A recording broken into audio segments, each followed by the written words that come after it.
हमसे गोठियाते हैं वो टूरी जाते कर ताता को थोथना है वाह सुसु मुसु में अने गोठिया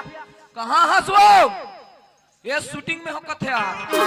अरे मेरा नाम बोल वो फटाक से आ जा ए मोर दोस्त को तो आला जानथस का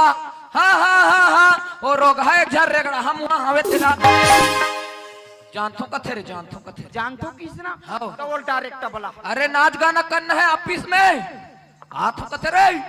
ते ए गली देख मैं ए गली देख